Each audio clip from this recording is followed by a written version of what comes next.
বিজেপির নানাভাবে তাদেরকে অত্যাচার করছে, সরকারি অফিস দখল করছে। এই বিষয় নিয়ে আইসিকে সহযোগিতা দেওয়া হলো।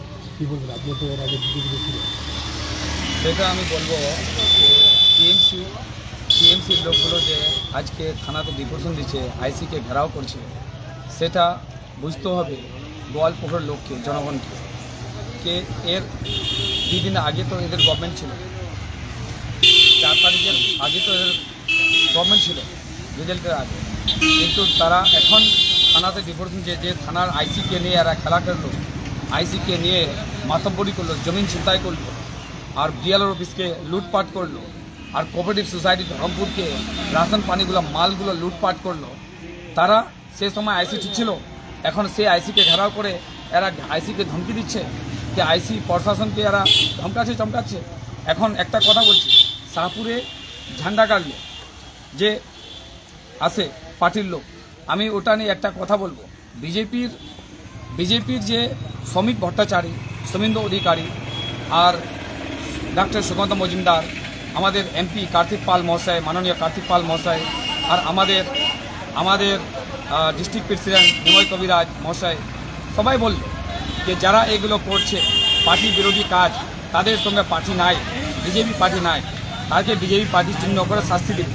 এগুলো বিজেপি পার্টি পঞ্চায়েত দখল করতে বলেনি, এটা তো ক্লিয়ার বলে দিল রাজ্য নেতাগুলো। কিন্তু বিজেপির লোক এগুলো যে করলো তাকে পার্টি শাস্তি দিবে। কিন্তু এখন টিএমসি অত ভয় কেন, সেই চিজটা বুঝতে হবে যে টিএমসির নেতাগুলো অত করাপ্টেড আছে, জগৎ জমিন লুটপাট করে আর স্কিমের লুটপাট করে, দুর্নীতি করে, কাটমানি খায়, লুটপাট করে, ভ্রষ্টাচারী সরকার, তাদের ক্ষমতা নাই, তাদের বিজেপির এইগুলো লোককে আটকাতে পারলো না। শাহপুরে একটা প্রধান অফিস চলে যাবে 50টা লোক নিয়ে, তাদেরকে আটকাতে পারলো না কেন? এরা দুর্নীতি করে রাখছে, এরা আটকাতে যাবে, এদের বাড়িতে ইডি সিবিআই ইনকোয়ারি হবে, সেই ইনকোয়ারির ভয় দেখে তাদেরকে আটকাতে গেল না। এখন জনগণকে, গরিব লোককে বোঝার জন্য থানাতে যায়, আইসির উপরে চাপ করে ওরা ডিপোজিশন করছে, সেটা কি গোয়ালপুরের লোক জানবে না? জানে গেছে যে এইগুলো সব মিথ্যাবাদ, ঢং ড্রামা, নটঙ্গি, এগুলো নটঙ্গিবাজ, এগুলো চলবে না।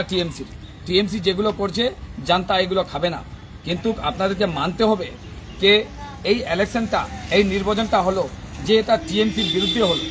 টিএমসিকে বাইর করার জন্য বিজেপিকে 200 উপরে সিট দিয়ে নিয়ে আসে, এখানে একটা সরকার বানার সুযোগ দিচ্ছে জনগণ। তো জনগণ যে জায়গায় বিজেপিকে সুযোগ দিচ্ছে, বিজেপিকে সরকারে বসাচ্ছে ন্যায়ের জন্য,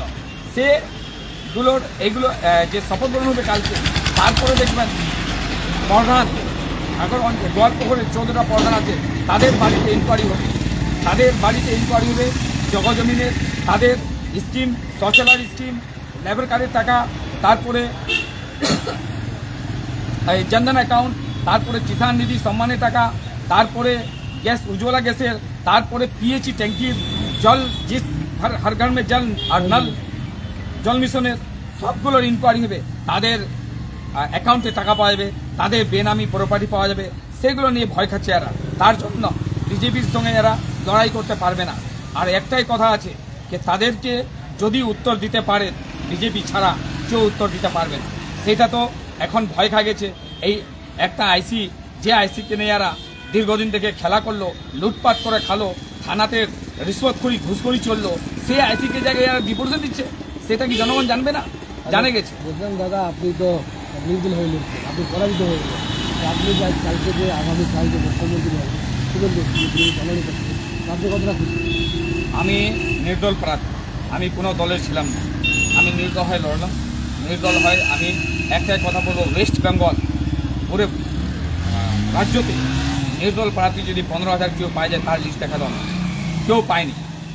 বিজেপি আর টিএমসি দুজনে লড়াই হল। নির্দল কংগ্রেস একটা রাজ্যর প্রেসিডেন্ট শুভেন্দু সরকার 4,500 ভোট পাচ্ছে, তারপরে ডিস্ট্রিক্ট প্রেসিডেন্ট মহেশ সিং গুপ্ত রায়গঞ্জের কংগ্রেসের টিকিট নিয়ে 4200 ভোট পাচ্ছে। তারপরে আমাদের গোয়ালপুরে যে জায়গায় আমি নির্দল প্রার্থী হয়ে লড়লাম, সেই জায়গায় কংগ্রেসের ক্যান্ডিডেট 2900 ভোট পাচ্ছে। ইসলামপুরে 1200 ভোট কংগ্রেসের ক্যান্ডিডেট, আর সিপিআইএম এর ক্যান্ডিডেট 4200 ভোট ইসলামপুরে, আর গোয়ালপুকুরে সিপিএমের ভোট নাই, পালো না। তার